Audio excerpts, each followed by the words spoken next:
Good evening. Now your STV News, including the headlines for air. People claiming the new universal credit will in future be able to call a telephone helpline for the service free of charge. The government announced the move as MPs were debating a Labour motion in the House of Commons to halt the rollout of the controversial new credit because it is forcing more families into debt and poverty in the areas where it is being trialled. The world's first floating wind farm off the Aberdeenshire coast has started producing power for the Scottish electricity grid.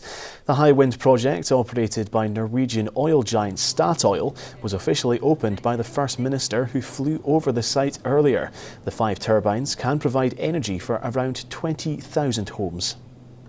By putting Scotland at the cutting edge of the deployment of this technology, we also create economic benefit as well. So this is a fantastic development. Each turbine in this wind farm is more than 3 times the height of the Statue of Liberty. It's a massive development.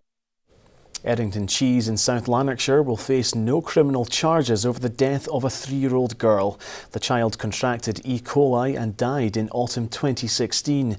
It was linked to the consumption of Dunshire blue cheese made by the company. The number of young people with mental illness being treated in non-specialist wards in Scotland is falling significantly for a 2nd year running. Over the last 2 years, the number has reduced by around 2/3. The Mental Welfare Commission has welcomed the change. And the main stories in air. The 180-year-old ferry route from Ardrossan to Brodick has been saved after Transport Scotland agreed that the shortest, fastest and cheapest crossing to Arran should continue. The campaign to save the route is marking its success 1 year on from its launch.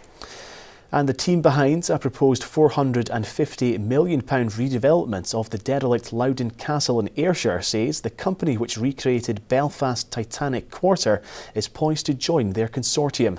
A Scottish Government planning inquiry starts next week to decide whether the site, once one of Scotland's biggest theme parks, can be turned into a major leisure resort. Well, that's all we've got time for just now. Remember to join us for the STV News at 6. Here's the weather. Bye-bye.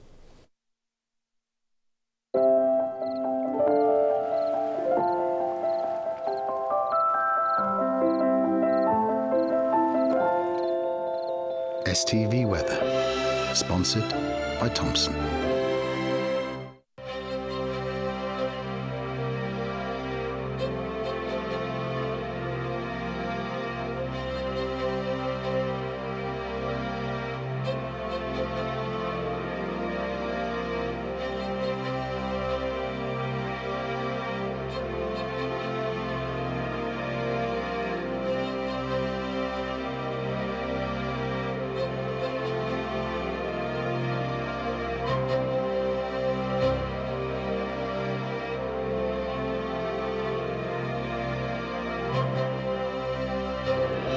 STV Weather, sponsored by Thompson.